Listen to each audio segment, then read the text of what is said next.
Hello, my people. I am here because I am coming to you with a recipe called chuck wagon. This is something my mom used to make many times when I was young. It was a quick meal when she didn't want to slave over the stove that tastes good and even tastes better the next day. So I'm going to start by showing you guys how to prepare this chuck wagon, and these are all the ingredients you're going to need. I got a cup of cheddar, which is optional, some ground turkey, an egg, and water for the jiffy mix, because you're going to just mix it just like the box tells you to.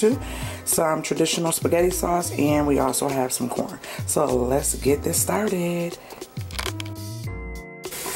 You're going to start off by browning your ground turkey, and I just put a little bit of seasoning, and this is adobo, that's optional as well. So that's what we're going to do. Let's brown this stuff up.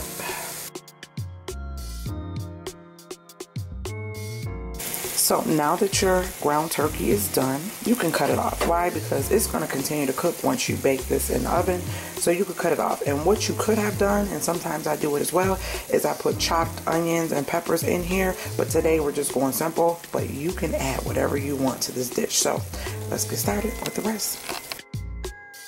So next thing was to just mix your jiffy per instructions on the box, nothing special, and just leave that for the last step.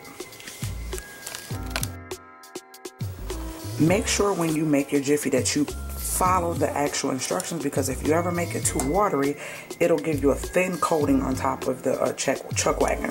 So instead of having it thin, you can add cornmeal to it to make it a little bit thicker, just in case. That's just a tip. Anytime you're making jiffy, I usually make homemade cornbread, but this is the quickest way and the cheapest way when you don't want to mix all those extra ingredients, to do the cornmeal on top of it.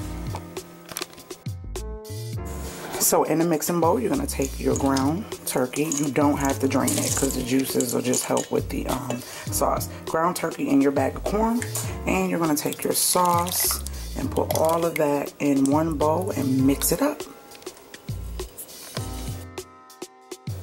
At this point is where you can add some seasonings. I added some parsley and some onion powder and a little bit of honey, because I like my sauce with a little sweet taste to it, which my family loves as well. So after that, you are done. Let's put it in our casserole dish.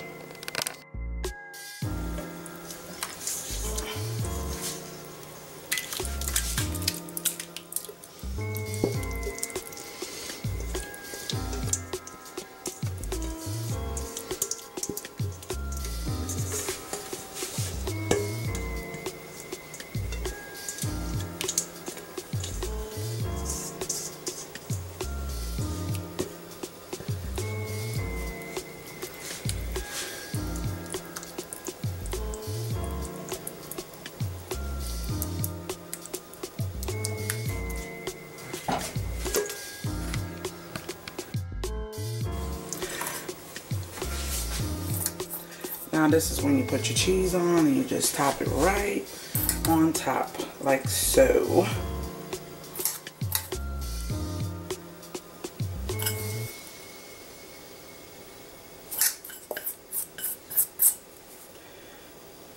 And you can put as much as you want. It's optional.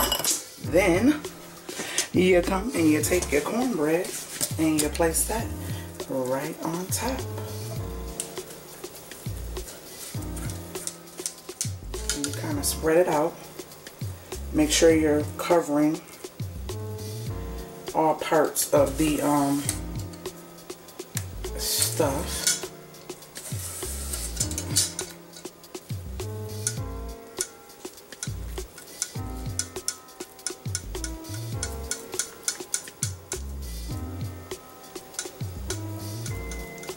Just kind of smooth it out the best you can.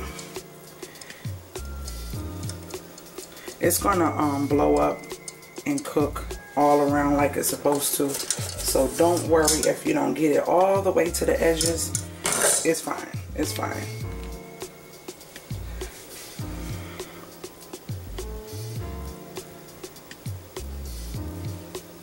See that?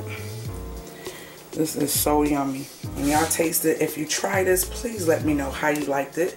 Let me know how good it was and how your family liked it as well. So that is it. And then it goes into the oven on 350 for about basically you want to see this brown. You want to see this brown and see this get done like normal cornbread. That's when it's done. Because everything else is kind of cooked inside, so you really don't have to bake it for so long. So let's throw it in the oven. I know, guys, do not kill me. I forgot to tell you how long to keep it in. Okay, so here's the thing. Everything inside is basically done. It's just the corn needs to heat up a little bit. So pop that bad boy in the oven, and when that cornbread is golden, you have a meal, okay? So that's how long you keep it in the oven, all right? All right, guys, it is out the oven, and it is done. And see how firm the cornbread is? Yep, that's how you want it to be. That way you can cut into it, scoop it, or whatever you decide. And enjoy. Hope you guys enjoyed this busy mom quick meal. Talk to you guys later. See you in the next video.